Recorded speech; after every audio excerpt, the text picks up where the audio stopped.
to start building more walkable communities. People will understand that it's in their own self-interest when they're buying a house to not just look at the footprint of at the size of the house, or the design of the house, or the number of bedrooms, or whatever, but they'll also look at the location of the house and the degree that that provides accessibility for non-drivers, or accessibility by walking, cycling, and public transit. So this is really a timely issue because we are living at the cusp of a new age.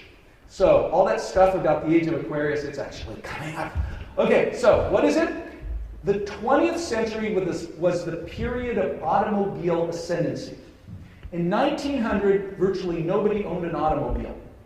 By the year 2000, virtually anybody who can and should have a driver's license and can and should have an automobile had one. So we had this constant growth, and we reached saturation about the year 2000. In addition, the combination of aging baby boomers, rising fuel prices, increased urbanization, increasing congestion, increasing roadway construction costs, changing consumer preferences, health concerns, and environmental concerns are all driving people, that is typical average New Zealanders, to prefer to drive less and rely more on walking, cycling, and public transit.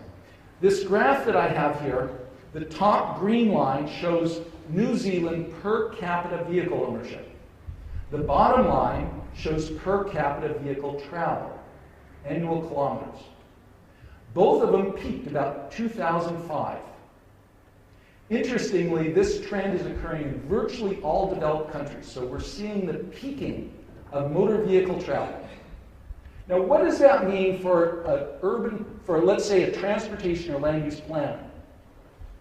What we were doing in the past, a lot of our planning effort was to accommodate growing automobile ownership and use. So transportation planning was all about expanding roads and allowing faster vehicle traffic, and urban planning was largely about building increased parking supply so we can accommodate those additional vehicles. And all of that peaked. So the job that we were doing in the last century is outdated. The work that we need to do to prepare for the 21st century and to make our communities accommodate what people want, that is, responding to consumer demands, is going to be very different in this coming century, in this century, than it was in the last. How well do our planning practices and our investment practices, the way we fund transportation, how well does it do to accommodate growth in demand for walking, cycling, and public transit? Are you ready? Okay, so I'm going to talk very briefly about, well, how much time do I have? You have 20 minutes. Okay. Let's go through this little exercise. Virtually everything that I'll be talking about falls under conventional economics and conventional planning. But I am going to use the word sustainability. I happen to like it, although everything that I talk about doesn't require thinking of sustainability. But sustainability is about balancing economic, social, and environmental objectives. It means making sure that we're taking all of those into account. Would we have a sustainable transportation system if everybody drives solar-powered electric cars? No? Why not? Exactly. It may address an environmental objective, reducing air pollution and energy and dependence on petroleum, but it does nothing to reduce traffic congestion or parking costs or the cost to consumers of owning vehicles or accidents or improve mobility for non-drivers or reduce pavement area. Electric vehicles may be better than gasoline-powered vehicles, but it is not a truly sustainable transportation system. Now, we live in the 21st century. Remember when the 21st century was the future and it was really exciting? How well do the predictions of our transportation system actually apply now that we live here in this 21st century? You know, the science fiction literature predicted that we were all going to have flying cars, so there'd be no traffic congestion. And you wouldn't need to walk anywhere because we'd all have segways, or you'd use your jetpack for local travel. And your car would be self-driving, and when you did go someplace else, like when you were visiting, say, Wellington, you'd get in a supersonic jet. And the movie 2001: A Space Odyssey predicted that by 2001, which is 12 years ago, you could fly to the moon on a Pan Am spaceship. So, let's see how well our predictions played out. How many people here got here in a flying car? Raise your hand. Okay? None? Okay, jetpacks? No jetpacks. Segways? Anybody here flying a supersonic jet? No. Okay, has anybody been to the moon? Raise your hand. In Pan Am spaceships? No. Okay, but there is an important new mode of transportation that really has improved our lives. It's unique to the 21st century. What is it? What is the thing that really has affected our lives that is new the last decade or so? Well, I had a website in 1992, so that's a little bit older. It's wheeled luggage. Raise your hand if you have used wheeled luggage in the past 2 months. Okay, at least half the people in this room. Wheeled luggage has really improved our lives. It allows us to get around with a bigger suitcase than we ever could in the past, and it reduces the need to be dependent upon vehicles. We don't have to hire a taxi or a car. Okay, wheeled luggage is a reminder that the most important form of transportation anytime is walking. Everything else is a variation on walking.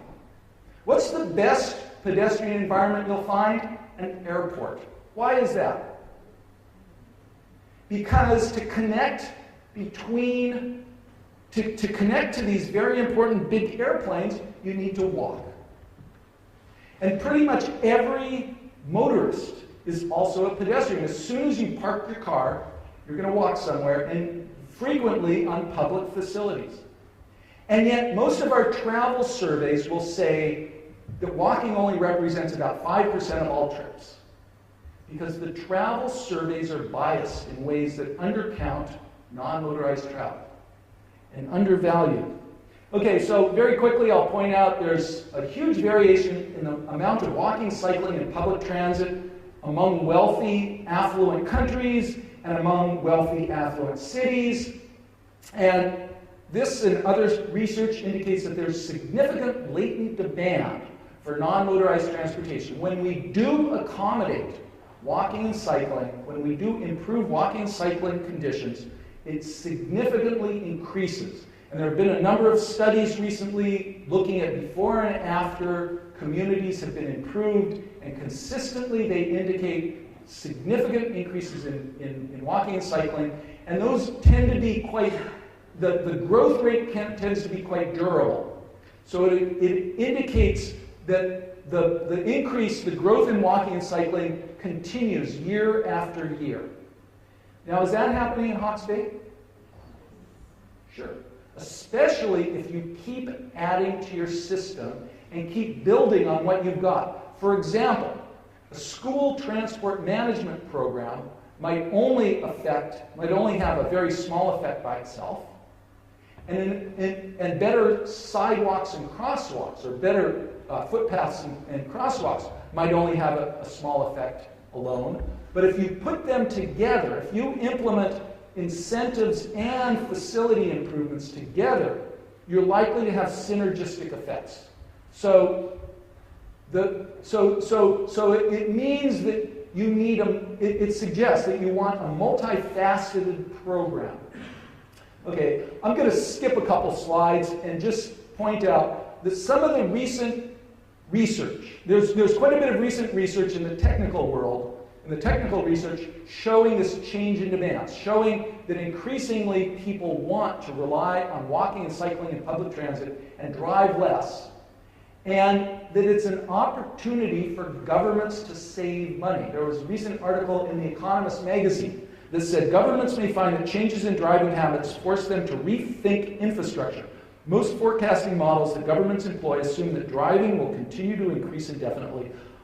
Urban planning in particular has for half a century focused on cars. If policymakers are confident that car use is waning, they can focus on improving lives and infrastructure in areas already blighted by traffic rather than catering for future growth. By improving alternatives to driving, city authorities can try to lock in the benefits of declining car use. This is by The Economist magazine. It's not an environmental organization, it's not a health advocacy, it's a business magazine, and it's recognizing very significant potential savings and the justification for shifting resources that were previously devoted to roads and parking facilities to now be invested in walking, bicycling facilities. And this is part of you could call it a larger reassessment of how we plan transportation, changing from focusing on mobility, which assumed that faster vehicle travel was always better, to focusing on accessibility, which recognizes that for many trips, it's more efficient to use walking and cycling than it would be to drive. And so we're rethinking this. Another way to think of it is we're learning the value of multimodalism. We're realizing that there's a value to designing our cities so that they can accommodate the significant demand for walking, cycling, and public transit. Now, in my research, I've done a lot of analysis on looking at the individual categories of benefits and how to measure them for particular projects. I haven't the time to go through that. I'm just going to touch on a few of the highlights. This graph shows the relationship between per capita vehicle travel and per capita traffic fatality rates in OECD countries. So among the affluent countries, somebody that's taken a course in statistics, interpret this graph. If you live in a country where people drive a lot, what do you get? Yeah, dead bodies. This graph shows U.S. counties. So it started with a population, a study of 280 U.S. counties rated according to a sprawl index. And this shows the per capita traffic fatality rates for the 10 smartest growth counties against the 10 most sprawled counties.